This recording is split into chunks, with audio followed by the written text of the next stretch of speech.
Salvete homines, meus melhores cumprimentos a todos aqueles que participam de mais esta reunião da série Claves Notariais e Registrais. Essas claves nasceram há algum tempo já, não é? Hospedadas, que se encontram, para minha honra, pela Academia Paranaense de Direito Notarial e Registral e com o apoio da ANOREG do Paraná. Aproveito para cumprimentar o presidente dessa entidade, Dr. Matheus Afonso Vido da Silva, e todos os integrantes da ANOREG Paranaense. Mas, como eu dizia, essas claves nasceram inspiradas, por assim dizer, por duas experiências intelectuais que me chamaram a atenção. Uma do grande romanista espanhol do século passado, que foi Álvaro Dors, que tinha exatamente uma série chamada Claves, acho que era Claves do Direito, ou Claves Jurídicas, algo assim, muito interessante. E outra, e essa a relevância desta referência agora, por uma obra de um dominicano, que eu tive a ocasião de conhecer em Madrid, Victorino Rodrigues. Victorino Rodrigues tem um livro muito interessante, chamado Temas-Clave de Humanismo Cristão. Temas-Clave de Humanismo Cristiano. É uma obra que foi editada pela Espelho de Madrid. Já aparece aí a palavra clave, né? Temas-Clave. E eu justamente pensando nisso e traduzindo analogicamente a ideia das claves de uma notação musical, eu comecei esta série mais ou menos livre, de temas livres sobre direito notarial e registral. E é dentro dessa linha que estamos examinando uma questão bastante complexa, que é a determinação jurídica extrajudicial. E estamos, embora agora já na parte 12, essas posições são muito breves, é verdade, estamos já mergulhados numa parte introdutória relevantíssima, de modo a que possamos chegar lá ao fim, a tocar de perto, muito pontualmente, a determinação jurídica notarial e a determinação jurídica registral. Vamos tratar desse assunto lá ao fim desse nosso capítulo. Por agora, em busca de fundamentos para o processo discursivo da determinação jurídica, ao tratarmos aqui do capítulo da compreensão dos fatos, o que nós fizemos foi recolher na doutrina exposta por João Valério de Goitisolo a indicação de que no conjunto desses fatos, ou podemos falar conjunto das coisas, fatos e coisas aqui terão o mesmo significado, convivem matéria e espírito, ou seja, há um convívio da matéria com o espírito no âmbito das coisas que temos de apontar como suscetíveis da atuação daqueles que desejam chegar a uma determinação jurídica.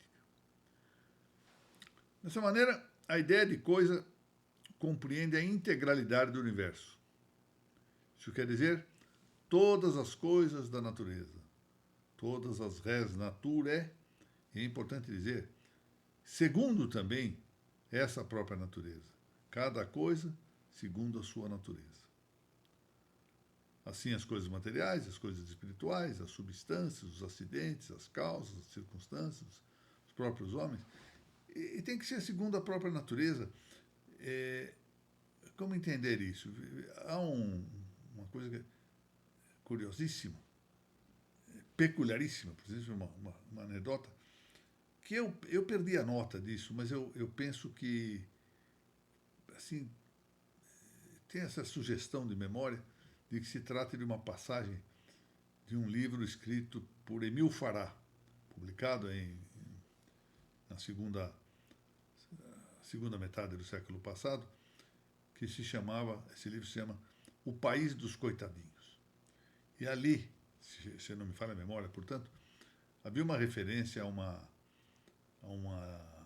lei que aprovara a construção de uma caixa d'água, uma grande caixa d'água, para servir a uma comunidade que estava instalada no alto do morro. Mas acontece que essa lei determinou que a caixa d'água se instalasse no pé da montanha. E quando chegou aquilo para os engenheiros da prefeitura, os engenheiros disseram, isso não é possível fazer porque maltrata a lei da gravidade, ofende a lei da gravidade, uma das leis da gravidade. Então, mandaram aquilo de volta para o parlamento, né, para o parlamento municipal, para que ali a Câmara dos Vereadores determinasse o que fazer. E a Câmara dos Vereadores devolve à prefeitura com a seguinte observação: olha, se há alguma lei da gravidade, ela não é municipal, é federal ou estadual. E aí nós vemos que há limites para a produção humana, não é?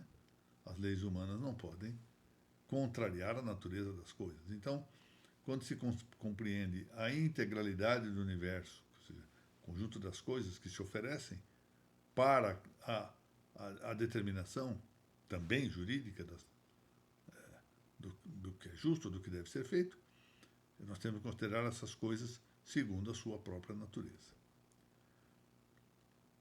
Mas, notem bem que quando eu falo totalidade do universo criado, eu não com isto quero, já deixei dito, já fiz essa afirmação em explanações anteriores, que nós estejamos limitados apenas a esse universo criado. Porque não podemos desconsiderar também a causa primeira das criaturas, a causa primeira desse universo criado. Essa causa que nós habitualmente damos em português e em outras línguas o nome Deus. Eu aqui observo que não se trata de uma questão de religião ou de teologia revelada, ou seja, de teologia firmada no testemunho do próprio Deus, mas de uma questão de filosofia, puramente racional, puramente com o uso da razão. Ainda que nós possamos aqui falar em teologia racional, mas sem nenhuma exigência de fé para indicar que também a causa primeira deve ser objeto das nossas considerações jurídicas. Sob pena de mutilá-lo. Sob pena de mutilá-lo. Claro que não é em todo caso que isso deve ser considerado. Não é em todo caso que isso deve ser, pelo menos, explicitamente considerado. Mas não pode ser pura e simplesmente afastado como se não merecesse lugar algum para a determinação jurídica possível. Nós salientamos já que a perspectiva jurídica que se exige no processo de determinação leva a que se considere indispensavelmente, quanto à compreensão dos fatos, a causa final da atividade do jurista. Isso quer dizer, em resumo, em primeiro lugar, que nós, de um conjunto bruto de coisas ou de fatos, os juristas devemos abstrair, ou seja, separar aquilo que interessa juridicamente ao caso. Mais uma vez, insisto nesse paralelo analógico com os médicos. O mesmo fato pode ser levado a um médico, o médico realiza no seu exame clínico aquilo que cabe, a anamnese, os exames correspondentes, sempre visando ao diagnóstico, ao prognóstico, à prescrição terapêutica correspondente. E o jurista trata de examinar a questão sob outro ângulo, sob outra perspectiva, para chegar a um resultado jurídico, um resultado que diga respeito ao direito. E muitas vezes é preciso considerar esse ponto também. Nas demandas de responsabilidade civil por apontada mala praxis, ou seja, por supostos erros médicos, há um momento da determinação jurídica em que o juiz se coloca na posição ou na perspectiva que deve ter o médico, ou que deveria ter tido o médico, ou que teve o médico. ele examina se a conduta do médico atendeu às regras da ars médica, ou seja, as regras da praxe médica, para depois daí extrair o consequente jurídico dessa conduta. Então, isso põe à mostra não só a distinção de perspectivas, mas é importante considerar também a amplitude da perspectiva jurídica, que pode muitas vezes ter de considerar outras perspectivas. Ou seja, considerar de caminho a perspectiva médica, como o médico atuou ou deveria ter atuado em dado caso. Talvez por isso é que se diga que o juiz, isso é uma tremenda responsabilidade do juiz, não é? Mas que diga que o juiz é o perito dos peritos. Bom, não é para louvá-lo, é para responsabilizá-lo, para mostrar a cruz que carrega o juiz com essa imensa responsabilidade de decidir casos, de dizer onde está o justo em cada caso. Isto é realmente algo trágico, algo trágico.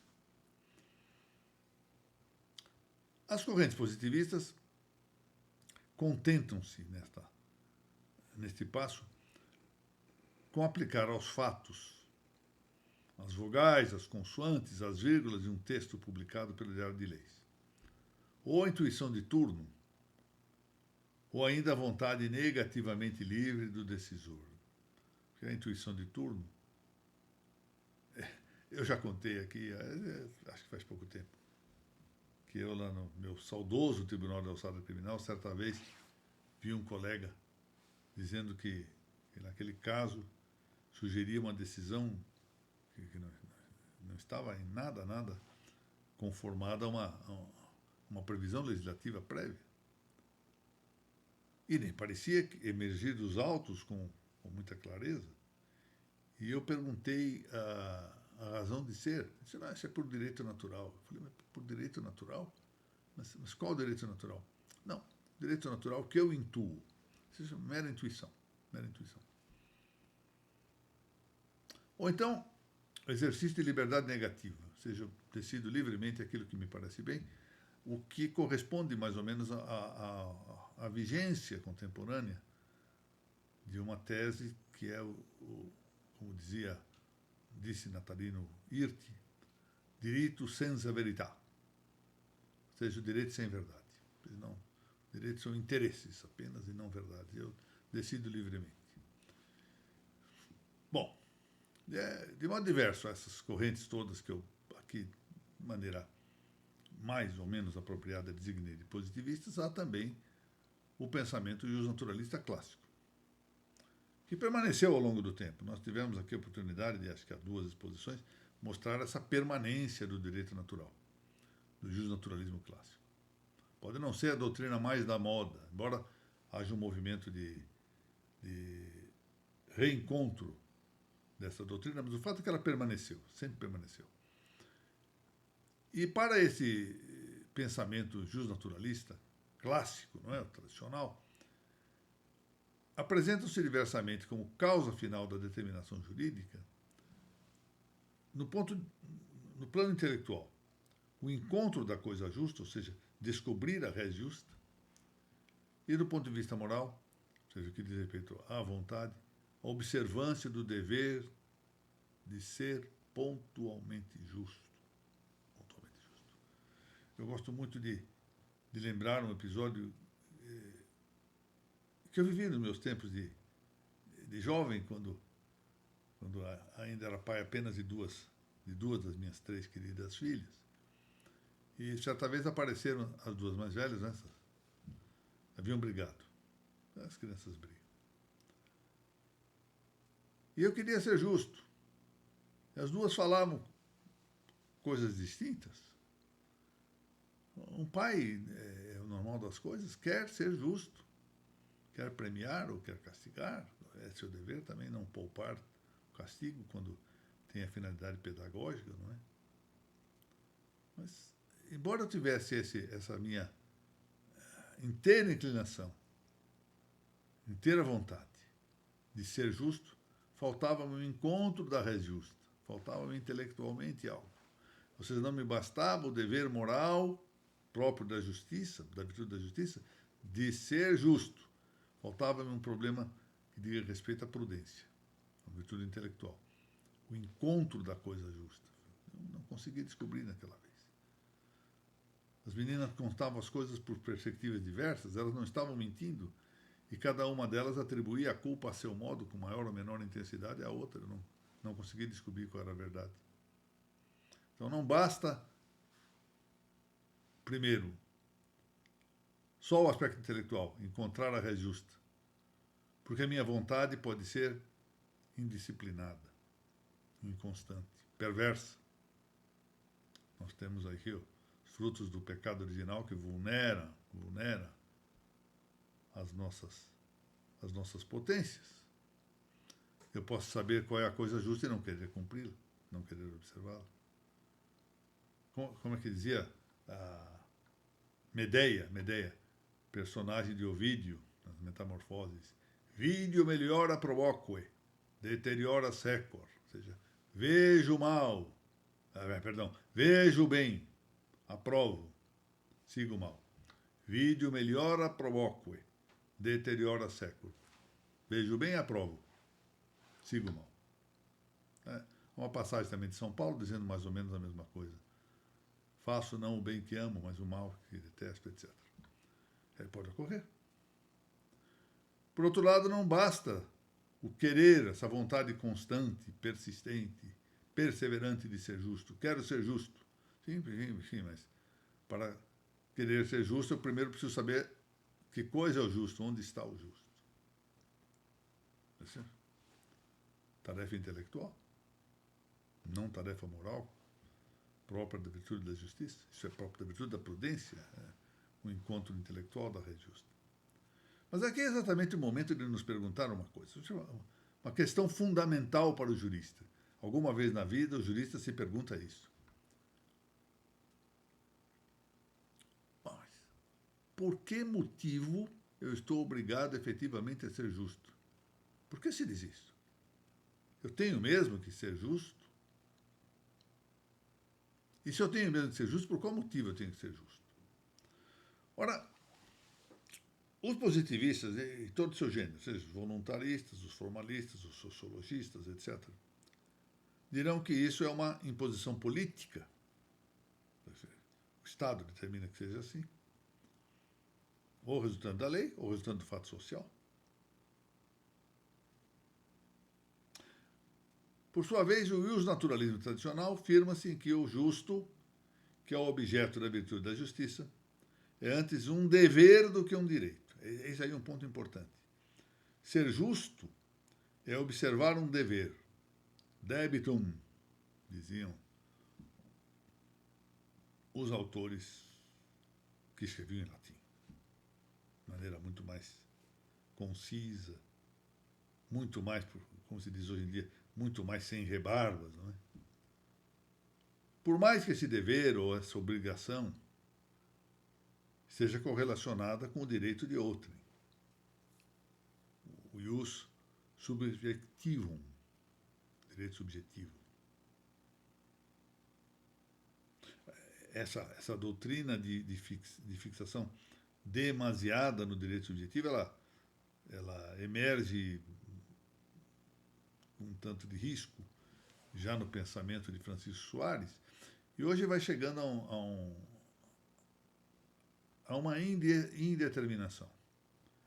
Algumas pessoas com as quais tenho tido a oportunidade de conversar um tanto livremente sobre esse assunto, fazendo mais ou menos a maneira socrática, né, a maneira maiêutica de ir perguntando, terminam por dizer que tudo se resolve com a expressão direitos humanos. Por que eu tenho que ser justo? Porque isso é próprio dos direitos humanos. Pronto. Mas o que sejam os direitos humanos, isto não me conseguem dizer. Bom, esse dever de ser justo, ainda que possa ancorar-se proximamente nessa relação de alteridade, né? Tem que ter alguma relação com o direito de alguém, isso não há dúvida. ou seja, trata-se de um dever ad alterum, ou seja, relativamente a outra, fundamenta-se mais além do direito subjetivo, ainda que nós o chamemos de direito humano ou de direitos humanos, volto a dizer, sobre cujo conteúdo há nesses nossos tempos uma grande incerteza, uma grande incerteza. É por isso que a expressão vai perdendo a sua credibilidade. Eu já volto a esse ponto.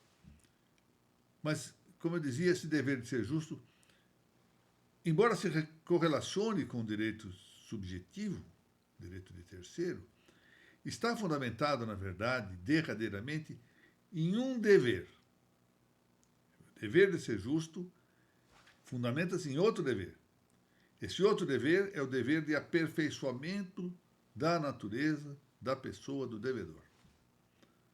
Ou seja, e acho que pode dizer-se um pouco mais.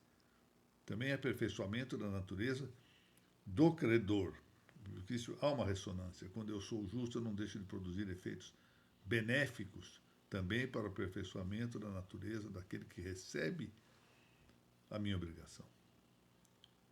Em resumo, é porque devemos retificar nossas condutas para atender à nossa natureza racional que nós devemos ser justos.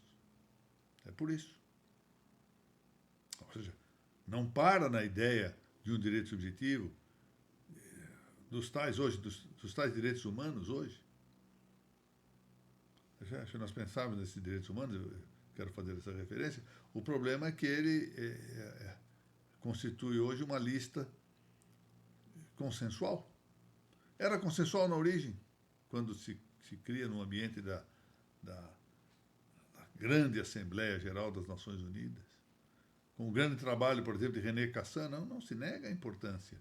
Só que se fez um acordo sobre o que seriam os direitos humanos. E o problema é que esse acordo foi sendo alterado. Basta pensar, por exemplo, que alguns direitos que eram tidos por intocáveis numa primeira ordem, hoje em dia se trasladaram de tal modo que se fala exatamente o oposto. O que é intocável é o oposto do direito antes afirmado, é o contraditório do direito antes afirmado. Então, isto leva a uma incerteza e uma perda de credibilidade. E não podemos parar aí. Não deixa de ter importância se nós pensarmos nos direitos humanos como direitos naturais, direitos fundados na lei natural. Pronto, teremos metade do caminho resolvido, teremos uma base metafísica para isso, mas não é o que está na moda. Mas também não se resolve, porque nós temos que ir um pouco mais além, que é afirmar que o dever de ser justo corresponde fundamentalmente ao dever de aperfeiçoamento da minha própria natureza. Ou seja, da natureza de quem deve praticar, de quem está obrigado a ser justo. E por que isso? Porque isso corresponde à finalidade da nossa natureza. A minha natureza racional exige que eu seja o mais possível racional. É isso, é simples desse modo.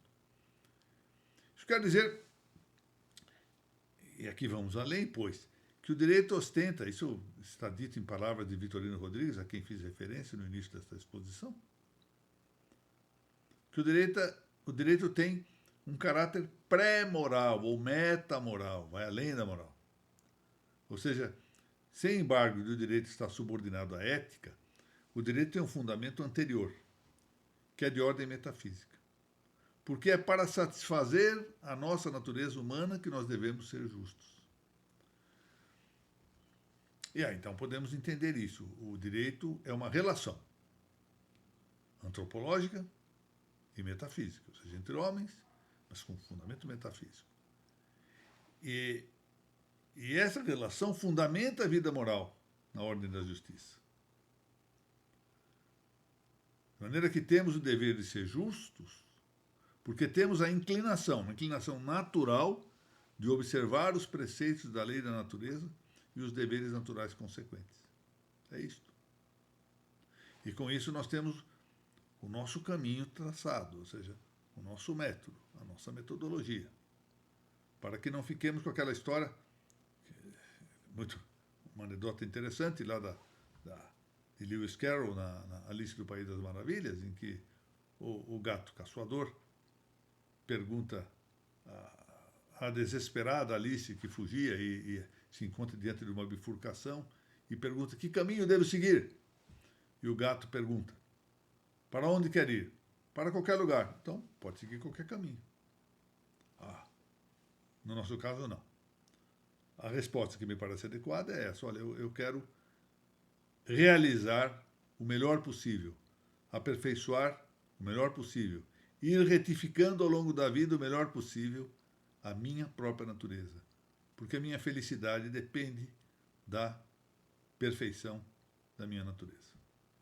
Bom, daí que o dever de ser justo corresponde a uma inclinação, como eu disse, natural, de acordo com a minha natureza, de observar os preceitos dessa lei da natureza e os deveres que resultam dessa lei. Muito obrigado. Vemo-nos na semana que vem, se Deus assim permitir.